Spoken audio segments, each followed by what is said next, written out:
ಅನಿಕಾ ತೋರ್ಸಿದ ಫೂಟೇಜಲ್ಲಿ ಇರೋದು ಆತ್ರೇಯಾನೇ ಅನ್ನೋದ್ರಲ್ಲಿ ಈಗ ಯಾವ ಡೌಟು ಇರ್ಲಿಲ್ಲ. ಆದ್ರೆ ಶ್ಯಾಡೋ ತಾನ್ ಆತ್ರೇಯ ಅಲ್ಲ ಅಂತ ಕ್ಲಿಯರ್ ಆಗಿ ಹೇಳಿದ್ದ. ಈಗ ಅನಿಕಾ ಕೂಡ ಅದೇ ಪ್ರಶ್ನೆನ ಮತ್ತೆ ಕೇಳಿದ್ಲು.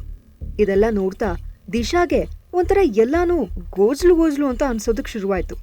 ಅವಳೀಗ ಅನಿಕಾ ಕಡೆ ಕನ್ಫ್ಯೂಸ್ಡ್ ಆಗಿ ನೋಡ್ತಾ, ನಂಗೆ ಏನೂ ಐಡಿಯಾ ಇಲ್ಲ, ಬಟ್ ಅವ್ರು ಹೀಗೆ ಐಡೆಂಟಿಟಿನ ಮುಚ್ಚಿಡ್ತಾ ಇದ್ದಾರೆ ಅಂದ್ರೆ ಅದಕ್ಕೇನೋ ರೀಸನ್ ಇರ್ಬೋದು ಅಂತ ಅನ್ಸುತ್ತೆ ನಂಗೆ ಅಂತ ಅಂದ್ಲು.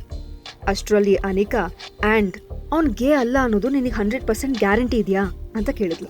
ದಿಶಾಗೆ ಅವಳ ಕ್ವೆಶ್ಚನ್ಗೆ ಏನಂತ ಹೇಳಬೇಕು ಅಂತಾನೆ ಗೊತ್ತಾಗ್ಲಿಲ್ಲ. ಯಾಕಂದ್ರೆ ಈ ಕ್ವೆಶ್ಚನ್ಗೆ ಅವಳನ್ನ ಬಿಟ್ಟು ಬೇರೆ ಯಾರಿಗೂ ಪರ್ಫೆಕ್ಟ್ ಆಗಿ ಆನ್ಸರ್ ಮಾಡಕ್ ಆಗ್ತಾ ಇರ್ಲಿಲ್ಲ. ಮಿಸ್ಟರ್ ಶ್ಯಾಡೋ ಆಲ್ರೆಡಿ ಅವಳ ಹತ್ರ ನನಗೆ ಮಗು ಬೇಕು ಅಂತ ಹೇಳಿದ್ದ. ಅಂಡ್ ಅವನಿಗೆ ಅವಳಂದ್ರೆ ಎಲ್ಲಾ ರೀತಿಲೂ ಇಷ್ಟ ಆಯ್ತು. ಇಷ್ಟ ಅಂತಲ್ಲ, ಅವನು ಅವಳಿಗೆ ಅಡಿಕ್ಟ್ ಆಗಿದ್ದ. ಅಂತ ಫೀಲಿಂಗ್ಸ್ ಯಾರೂ ನಾಟಕ ಮಾಡಕ್ಕೆ ಸಾಧ್ಯ ಇರ್ಲಿಲ್ಲ. ಆ ವ್ಯಕ್ತಿ 100% ಗೇ ಆಗಿರೋದಕ್ಕೆ ಸಾಧ್ಯನೇ ಇರ್ಲಿಲ್ಲ. ಅನಿಕಾಗಿ ಸಡನ್ ಆಗಿ ಇನ್ನೂ ಏನೋ ಯೋಚನೆ ಬಂತು ಅನ್ನೋ ಹಾಗೆ ತಲೆನ ಪಕ್ಕಕ್ಕೆ ತಿರುಗಿಸಿ, ಒಂದ್ ವೇಳೆ ಅವನೇನಾದ್ರೂ ಅವನ ರಿಲೇಶನ್ಶಿಪ್ ಅನ್ನ ನಿನ್ನಿಂದ ಸೀಕ್ರೆಟ್ ಆಗಿಡ್ಬೇಕು ಅಂತ ಟ್ರೈ ಮಾಡ್ತಾ ಇರ್ಬೋದಾ? ಮೇ ಬಿ ಅವನಿಗೆ ಯಾರಾದ್ರೂ ಗರ್ಲ್ ಫ್ರೆಂಡ್ ಇರೋ ಚಾನ್ಸಸ್ ಇದೆಯಾ? ಅವಳಿಗೆ ನಿನ್ ಬಗ್ಗೆ ಗೊತ್ತಾಗೋದು ಬೇಡ ಅನ್ನೋ ಕಾರಣಕ್ಕೆ ಈ ತರ ಮಾಡ್ತಿರ್ಬೋದಾ? ಅಥವಾ ಹುಡುಗಿ ಅವನ್ ಹೇಳ್ದಾಗೆ ಅವನ್ ಫಸ್ಟ್ ಲವ್ ಏನಾದ್ರೂ ಆಗಿರ್ಬೋದಾ ಅಂತ ಕೇಳಿದ್ಲು. ಅವಳು ಇವತ್ತಿನ ತನಕ ಹೇಳ್ತಾ ಬಂದಿರೋ ಥಿಯರಿಗಳಲ್ಲಿ ಈ ಥಿಯರಿಗೆ ಏನೋ ಒಂದ್ ಸ್ವಲ್ಪ ಲಾಜಿಕ್ ಇರೋ ಹಾಗಿತ್ತು. ದಿಶಾ ಇದು ಸುಳ್ಳು ಅಂತ ಹೇಳ್ಬೇಕು ಅಂತ ಅನ್ಕೊಂಡಿದ್ರು ಅವಳ ಬಾಯಿಂದ ಯಾವ ಮಾತು ಹೊರಗ್ ಬರ್ಲಿಲ್ಲ. ಅವಳ ಮುಖ ಸಪ್ಪಗಾಗಿದ್ದನ್ನ ಅಬ್ಸರ್ವ್ ಮಾಡಿ ಅನಿಕಾ ಅವಳ ಭುಜದ ಮೇಲೆ ಕೈ ಇಟ್ಟು ಅವಳನ್ನ ಪಕ್ಕ ಕೇಳ್ಕೊಂಡು, ದಿಶಾ, ನೀನ್ ಈ ಬಗ್ಗೆ ಏನೂ ಚಿಂತೆ ಮಾಡ್ಬೇಡ. ಆದ್ರೆ ಒಂದ್ ವೇಳೆ ಶ್ಯಾಡೋ ಆತ್ರೇಯನೇ ಆಗಿದ್ರೆ ನನ್ ಗಾಸಿಪ್ ನೆಟ್ವರ್ಕ್ ಯಾವ ಲೆವೆಲಿಗೆ ವರ್ಕ್ ಆಗುತ್ತೆ ಅಂತ ನಿಂಗೂ ಗೊತ್ತಿದೆ. ನಾನ್ ಒಂದ್ಸಲ ಅವ್ರ ಹತ್ರ ಈ ವಿಷಯನ ಡಿಸ್ಕಸ್ ಮಾಡಿದ್ರೆ ಅವನ ಎಲ್ಲಾ ಲವ್ ಅಫೇರ್ಸ್ ಒಂದೇ ಕ್ಷಣದಲ್ಲಿ ಹೊರಗೆ ಬಂದ್ಬಿಡತ್ತೆ ಅಂತ ಅಂದ್ಲು. ದಿಶಾ ಫೋರ್ಸ್ಫುಲ್ ಆಗಿ ನಗ್ತಾ, ನೋ ವೇ, ನೀನ್ ಆತರ ಎಲ್ಲ ಪ್ಲೀಸ್ ಮಾಡಕ್ ಹೋಗ್ಬೇಡ. ಆ ಇನ್ನೊಬ್ಳು ಹುಡುಗಿ ಬಗ್ಗೆ ತಿಳ್ಕೊಳ್ಳೋದಕ್ಕೆ ನನಗೆ ಯಾವ ಇಂಟ್ರೆಸ್ಟು ಇಲ್ಲ. ನಾನ್ ನಿನ್ನ ಹತ್ರನೇ ನಿಜ ಹೇಳ್ತಾ ಇದ್ದೀನಿ. ಬಟ್ ನೀನ್ ಮಾಡಿರೋ ಹೆಲ್ಪಿಗೆ ತುಂಬಾ ಥ್ಯಾಂಕ್ಸ್. ಈ ವಿಷಯನ ಇಲ್ಲಿಗೆ ಬಿಟ್ಬಿಡು ಪ್ಲೀಸ್ ಅಂತ ಹೇಳಿದ್ಲು. ಆ ರೀತಿ ಮಾಡಿದ್ರೆ ಮಾತ್ರ ಅವಳು ಶ್ಯಾಡೋ ತನ್ನ ಪ್ರೀತಿಸ್ತಾ ಇದ್ದಾನೆ ಅಂತ ಅನ್ಕೊಂಡು ಸಮಾಧಾನ ಮಾಡ್ಕೊಳ್ಳೋಕೆ ಸಾಧ್ಯ ಆಯ್ತು. ಆತ್ರೇಯ ಯಾರನ್ನ ಇಷ್ಟಪಡ್ತಿದ್ದಾನೆ ಅನ್ನೋದು ಅವಳಿಗೀಗ ಮ್ಯಾಟರ್ ಆಗ್ತಾ ಇರ್ಲಿಲ್ಲ. ರೋಸ್ ಗಾರ್ಡನ್ ಹೋಟೆಲ್ನ ರೂಮ್ ನಂಬರ್ 112 ನಲ್ಲಿ ಇರೋ ವ್ಯಕ್ತಿ ಅವಳನ್ನ ಮತ್ತೆ ಅವಳನ್ನ ಮಾತ್ರನೇ ಪ್ರೀತಿಸ್ತಾನೆ, ಕಂಪ್ಲೀಟ್ ಅವಳವನೇ ಆಗಿರ್ತಾನೆ ಅಂತ ನಂಬಿಕೆ ಇಟ್ಕೊಂಡಿದ್ಲು ದಿಶಾ. ಹಾಗೆಲ್ಲ ಅನ್ಕೊಂಡ್ರು ದಿಶಾ ಏನ್ ದೊಡ್ಡ ಫೂಲ್ ಆಗಿರ್ಲಿಲ್ಲ. ಅವರ ಸಂಬಂಧಕ್ಕೂ ಲಿಮಿಟ್ ಇದೆ ಅಂತ ಅವಳಿಗೆ ಗೊತ್ತಿತ್ತು. ಇವತ್ತಲ್ಲ ನಾಳೆ ಇದು ಖಂಡಿತ ಎಂಡ್ ಆಗುತ್ತೆ ಅಂತ ಅವಳು ಅನ್ಕೊಂಡಿದ್ಲು. ಸರಿ ದಿಶಾ, ನೀನ್ ಹೇಳ್ದ ಹಾಗೆ ಮಾಡ್ತೀನಿ. ನಾನು ಈ ಬಗ್ಗೆ ಇನ್ನೇನ್ ಜಾಸ್ತಿ ಮಾತಾಡಕ್ ಹೋಗಲ್ಲ. ನಾನು ಆತ್ರೇಯನ್ ಬಗ್ಗೆ ಯಾವ ಇನ್ವೆಸ್ಟಿಗೇಷನ್ ಮಾಡಕ್ ಹೋಗಲ್ಲ. ನಂಗೆ ನೀನ್ ಯಾವಾಗ್ಲೂ ಖುಷಿಯಾಗಿರ್ಬೇಕು ಅಷ್ಟೇ ಅಂತ ಅನಿಕಾ ಹೇಳಿದ್ಲು. ಅದಕ್ಕೆ ದಿಶಾ ಮತ್ತೆ ನಕ್ಕಿದ್ಲು. ಆದ್ರೆ ಈ ಸಲ ಅವಳ ನಗು ಜೆನ್ಯೂನ್ ಆಗಿತ್ತು. ನೀನ್ ಒಂದೊಂದ್ಸಲ ನನ್ ಬಾಯ್ ಫ್ರೆಂಡ್ ತರಾನೇ ಮಾತಾಡ್ತೀಯ ಅಂತ ಅಂದ್ಲು. ಅನಿಕಾನು ಅವಳ ಮಾತಿಗೆ ನಗ್ತಾ, ನಾನೇನಾದ್ರೂ ಹುಡುಗ ಆಗಿದ್ರೆ ನಿಜವಾಗ್ಲೂ ನಿನ್ನ ಮದ್ವೆ ಮಾಡ್ಕೊಂಡು ಮನೆ ಕರ್ಕೊಂಡು ಹೋಗ್ತಿದ್ದೆ ಬಿಡು, ಬರೀ ಬಾಯ್ ಫ್ರೆಂಡ್ ಆಗ್ತಾ ಇರ್ಲಿಲ್ಲ ಅಂತ ಹೇಳಿದ್ಲು. ಅವ್ರು ಹಾಗೆ ಸ್ವಲ್ಪ ಟೈಮ್ ಮಾತಾಡ್ತಾ ಕೂತಿದ್ರು. ಆಮೇಲೆ ದಿಶಾ ಅವಳಿಗೆ ಬಾಯ್ ಮಾಡಿ ಹಾಸ್ಪಿಟಲ್ ಕಡೆ ಹೊರಟ್ಲು. ಶಶಿಧರ್ಗೆ ಆಗಿದ್ದ ಇಂಜುರಿ ನಿಜವಾಗ್ಲೂ ತುಂಬಾ ಸಿವಿಯರ್ ಆಗಿತ್ತು. ಅವ್ರ ಆಗಾಗ ಪ್ರಜ್ಞೆ ತಪ್ಪೋದು ಮತ್ತೆ ಎಚ್ಚರ ಆಗೋದು ಆಗ್ತಾನೆ ಇತ್ತು. ಅವ್ರಿಗೀಗ ಕುಡಿಯೋಕೆ ನೀರ್ ಬೇಕು, ಹಸುವಾಗ್ತಿದೆ, ಬಾತ್ರೂಮಿಗೆ ಹೋಗ್ಬೇಕು ಅನ್ನೋ ತೀರಾ ಬೇಸಿಕ್ ವಿಷಯಗಳನ್ನ ಮಾತ್ರ ಮಾತಾಡೋಕಾಗ್ತಾ ಇದ್ದಿದ್ದು. ಶ್ಯಾಡೋ ದಿಶಾ ಚಿಕ್ಕಪ್ಪನ್ನ ನೋಡ್ಕೊಳ್ಳೋ ವಿಷಯದಲ್ಲಿ ಎಲ್ಲಾ ಮುಖ್ಯವಾದ ಕ್ರಮನೂ ತಗೊಂಡಿದ್ದ. ಅವರ ಸೇಫ್ಟಿಗೂ ಅವನು ಇಂಪಾರ್ಟೆನ್ಸ್ ಕೊಟ್ಟಿದ್ದ. ಅವರನ್ನ ನೋಡ್ಕೊಳ್ಳೋಕೆ ಅಂತ ಅವನು ಅಪಾಯಿಂಟ್ ಮಾಡಿದ್ದ 4 ನರ್ಸ್ಗಳಲ್ಲಿ 2 ಹುಡುಗರಾಗಿದ್ರು. ಲಾಸ್ಯ ಒಳಗಡೆ ಬರ್ತಾ ಇರೋ ಹಾಗೆ ನೋಡ್ಕೊಳ್ಳೋಕೆ ಅವ್ರು ಸಾಕಾಗ್ತಿದ್ರು. ಹಾಗೆ ಶಶಿಧರ್ಗೆ ಬಾತ್ರೂಮಿಗೆ ಹೋಗ್ಬೇಕಂದ್ರು ಅವರೇ ಕರ್ಕೊಂಡು ಹೋಗ್ತಾ ಇದ್ರು. ದಿಶಾ ವಾಪಸ್ ಮನೆಗೆ ಹೋಗೋ ದಾರಿಲಿ ತಾನೀ ಬಗ್ಗೆ ಏನ್ ಮಾಡ್ಬೋದು ಅಂತ ಥಿಂಕ್ ಮಾಡ್ತಾ ಇದ್ಲು. ತುಂಬಾ ಹೊತ್ತು ಯೋಚನೆ ಮಾಡಿ ಆಮೇಲೆ ಶ್ಯಾಡೋಗೆ ಒಂದು ಮೆಸೇಜ್ ಮಾಡಿದ್ಲು. ಅವನು ಅವಳಿಗೆ ಇಮಿಡಿಯೇಟ್ ಆಗಿ ರಿಪ್ಲೈ ಮಾಡ್ದ. ಆಲ್ರೆಡಿ ಈ ವಸಂತ್ ಕುಮಾರ್ ಬಗ್ಗೆ ಚೆಕ್ ಮಾಡೋಕೆ ನಾನು ಯಾರನ್ನೋ ಕಳಿಸಿದ್ದೀನಿ. ಇದ್ರ ಬಗ್ಗೆ ಜಾಸ್ತಿ ಇನ್ಫಾರ್ಮೇಶನ್ ನಿಂಗೆ ವಾಪಸ್ ಮನೆಗೆ ಬಂದ್ಮೇಲೆ ಕೊಡ್ತೀನಿ ಅಂತ ಆ ಮೆಸೇಜ್ ಅಲ್ಲಿತ್ತು. ವಸಂತ್ ಕುಮಾರ್ 55 ವರ್ಷ.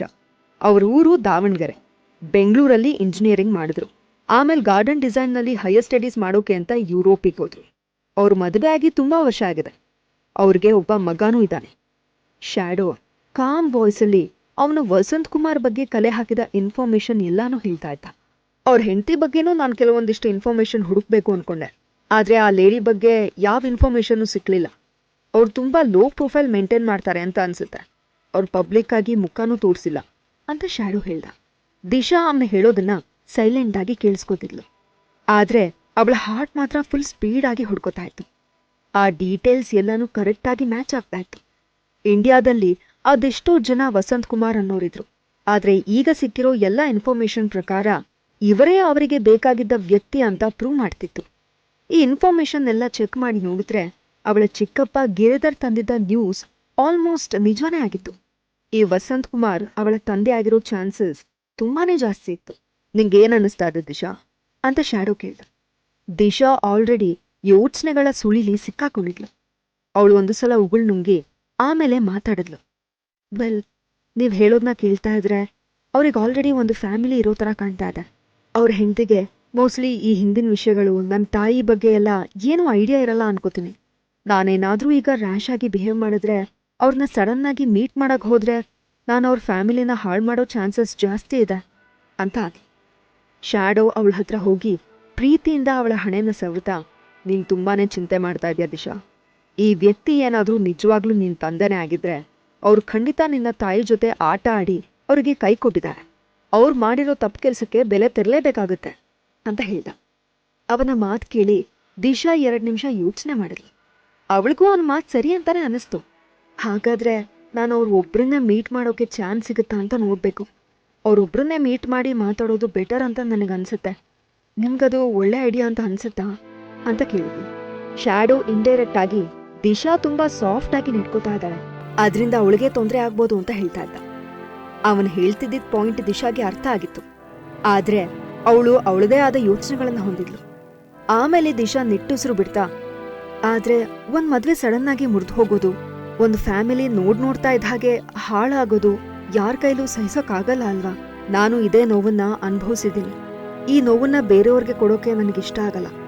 ನಂಗೆ ವಸಂತ್ ಕುಮಾರ್ ಅವರ ವೈಫ್ ಯಾವ ತರದ ಲೇಡಿ ಅಂತ ಗೊತ್ತಾಗ್ಬೇಕಷ್ಟೆ. ಒಂದು ರಫ್ ಐಡಿಯಾ ಸಿಕ್ಕರೂ ಸಾಕಾಗುತ್ತೆ. ನಂಗೆ ವಸಂತ್ ಕುಮಾರ್ ಅವಳಿಗೋಸ್ಕರ ನನ್ನ ತಾಯಿನ ಬಿಟ್ಟು ಹೋದ್ರ ಅನ್ನೋದನ್ನ ತಿಳ್ಕೊಬೇಕು ಅಂತ ಅಂದ್ಲು. ನಿಜ ಹೇಳ್ಬೇಕು ಅಂದ್ರೆ ಆ ಲೇಡಿಗೆ ಅಂತ ದೊಡ್ಡ ಬ್ಯಾಕ್ಗ್ರೌಂಡ್ ಇದೆ ಅಂತ ನನಗೆ ಅನ್ನಿಸ್ತಾ ಇಲ್ಲ. ಹಾಗೇನಾದ್ರೂ ಇದ್ದಿದ್ರೆ ನಮ್ ಹುಡುಗರು ಇಮಿಡಿಯೇಟ್ ಆಗಿ ಅವ್ರ ಬಗ್ಗೆ ಇನ್ಫಾರ್ಮೇಶನ್ ಕಂಡು ಹಿಡಿತಾ ಇದ್ರು. ನಂಗೆ ಯಾಕೋ ಅವರು ಆರ್ಡಿನರಿ ಲೇಡಿ, ಲೈಫಲ್ಲಿ ಅಷ್ಟೊಂದೆಲ್ಲ ಆಂಬಿಷನ್ ಇರೋರಲ್ಲ ಅಂತ ಅನ್ಸುತ್ತೆ. ಅವರು ಲೈಫಲ್ಲಿ ಅವ್ರ ಪಾಡಿಗೆ ಅವ್ರು ಇರೋದನ್ನ ಪ್ರಿಫರ್ ಮಾಡ್ತಿರ್ಬೋದು ಅಂತ ಶ್ಯಾಡೋ ಹೇಳ್ದ. ಸದ್ಯಕ್ಕೆ ಅವ್ರ ಮುಂದೆ ಇದ್ದ ಬೆಸ್ಟ್ ಲೆಕ್ಕಾಚಾರ ಇದೇ ಆಗಿತ್ತು. ಈಗ ಅವ್ರು ಯಾವುದೇ ಜಡ್ಜ್ಮೆಂಟ್ಗೆ ಬರಕ್ಕೆ ಸಾಧ್ಯ ಇರಲಿಲ್ಲ. ಅವ್ರು ಏನಾದ್ರೂ ಸರಿಯಾಗಿ ಫೈಂಡ್ ಔಟ್ ಮಾಡಬೇಕು ಅಂದ್ರೆ ವಸಂತ್ ಕುಮಾರ್ ವಾಪಸ್ ಇಂಡಿಯಾಗೆ ಬರ್ಬೇಕಾಗಿತ್ತು. ಅದಾದ್ಮೇಲೆ ಅವರಿಗೆ ಸರಿಯಾದ ಮಾಹಿತಿ ಸಿಕ್ತಿತ್ತು. ದಿಶಾ ಅಟೆಂಡ್ ಆಗ್ಬೇಕಾಗಿರೋ 2ನೇ ಕಾರ್ ಶೋ ಸಂಡೆಗೆ ಶೆಡ್ಯೂಲ್ ಆಗಿತ್ತು. ಶನಿವಾರ ಬೆಳಗ್ಗೆ ಅಚಿಂತ್ಯ ಅವಳಿಗೆ ಕಾಲ್ ಮಾಡಿ ನೆಕ್ಸ್ಟ್ ಡೇ ಸ್ವಲ್ಪ ಬೇಗ ಇವೆಂಟ್ ಜಾಗಕ್ಕೆ ಬಂದು ಮಾಡೆಲ್ಗಳಿಗೆ ಒಂದ್ಸಲ ಟ್ರಯಲ್ ಮೇಕಪ್ ಮಾಡಿ ಶೋನಲ್ಲಿ ಹೇಗ್ ಕಾಣ್ತಾರೆ ಅಂತ ಚೆಕ್ ಮಾಡ್ಬೇಕು ಅಂತ ಅಂದ. ಅವನ ಮಾತಿಗೆ ದಿಶಾ ಒಪ್ಕೊಂಡ್ಲು.